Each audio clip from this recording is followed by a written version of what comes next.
Good morning, good afternoon, and good evening, whenever it is you may be viewing this.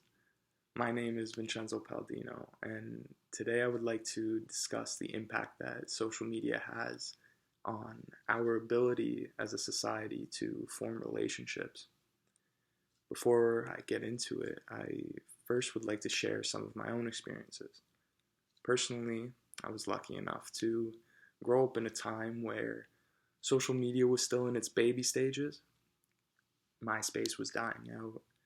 Facebook was big, but even then it was still only accessible from a computer, as smartphones weren't as big in that time.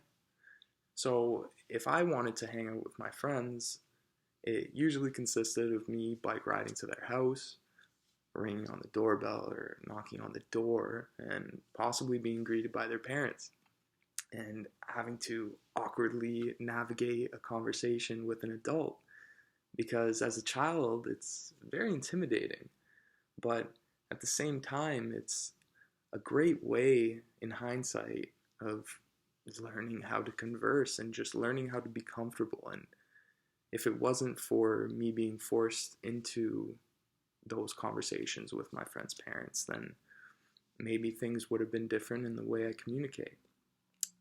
If I wasn't bike riding to their house and knocking on the door, I was using my home phone to call their home phone, and again, possibly being greeted by their parents and having to awkwardly navigate a conversation as a child if I want to talk to my friend.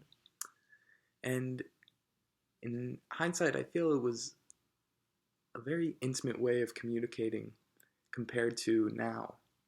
And I feel as if it's one of the main reasons why, even to this day, I'm still very close with a lot of childhood friends.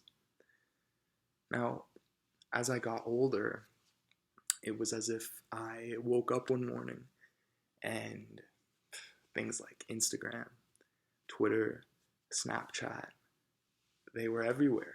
Everybody had them, and if you didn't, it was quite odd. I remember going to school, being in the lobby, looking around me and seeing just a sea of the top of people's heads as everybody was looking down on their phone. It was just, that's all you saw, just the top of people's heads. And even then it was big, but compared to now, it was nothing. In 2020, Instagram has over 1 billion active monthly users. Over a billion on Instagram alone. Over 600 million of those users are between the ages of 18 to 34. And social media and its effects on our communication as a society has always been quite interesting topic for me. So I did some further research because I wanted to find out what the average person's followers count was in that age demographic.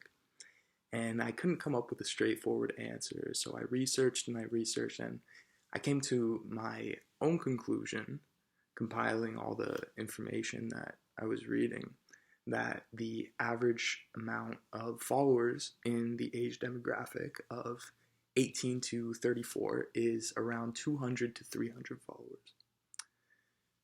At this point, you may be asking yourself, okay, so you've talked about yourself, about your childhood experiences, you've given me these numbers and these statistics. What is the point you're getting at? Well, I would like to now talk about a Dr. Robin Dunbar, who is a evolutionary psychologist at Oxford University. He studied the brains and social circles of primates in his early work, but later on he ended up developing a theory which he coined Dunbar's theory. And basically, what Dunbar says in this theory is that the human brain is only capable of maintaining 150 relationships at a time. Now, if we use Dunbar's theory, and for argument's sake, take it as fact, if we use that theory to look at the average amount of followers between the ages of 18 to 34, we now see that the average amount of followers that this age demographic has exceeds the amount of relationships that our brain is able to maintain. Now, why is that the case? Smoking, drinking, and gambling.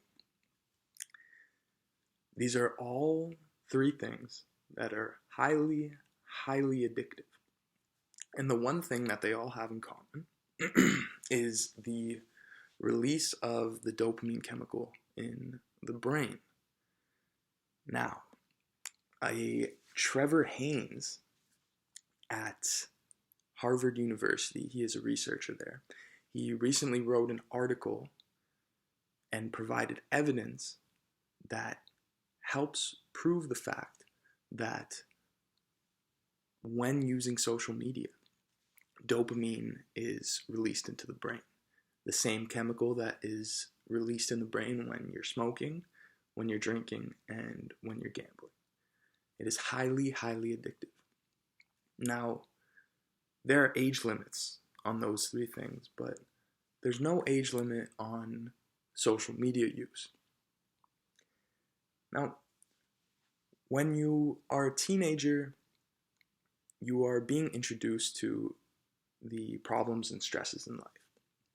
Looking back, they're probably not as important as we make them out to be, but that is the time when we are starting to get stressed, starting to have real life problems, and the way we cope with these problems and stresses is talking to the people around us, and that in turn leads to teaching us how to communicate properly and how to properly form intimate relationships. Now, if you give a teenager social media, there is a new coping mechanism for these problems and stresses that you are introducing. Instead of relying on the people around them to help cope with their problems and stresses, like family and friends, they're now turning to social media, which is a instantaneous, numbing, but temporary coping mechanism. And as a teenager, one may be very susceptible to have this habit hardwired into their brain for the rest of their life. And it may be the way that they cope with stress and problems in life until, they're older. Now, what is happening at that point?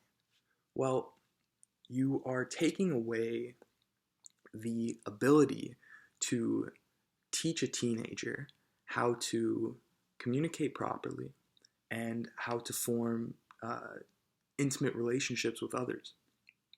And what you're left with is a group of people feeling unsatisfied in their relationships when they're older and being also lonely and depressed. Now, a general social survey conducted in America has data to prove that the amount of people who say that they have zero close friends has actually tripled in the last couple of decades, which parallels with the timeline of the rise of social media. Now, it is no secret that social media use and depression are connected. It is no secret that social media makes people depressed. There's tons of scientific research done on the matter. I recently found a article done by psychologists at the University of Pennsylvania, who again have found yet another link between the two. And it's quite frightening. And the reason why I chose this topic to discuss is because up until only recently, it's been a very overlooked topic for people. Not many people were aware, as it's all happening subconsciously. And I feel as if it's important for not only adults who grew up with social media to be aware of maybe why they're incapable of being able to form relationships with others, but I think it's important for parents as well to know what is happening to their child when they use social media like this. Now, with that being said, everything is good in moderation. Not everything is good in moderation. Most things are good in moderation. Uh, Drinking alcohol is fine.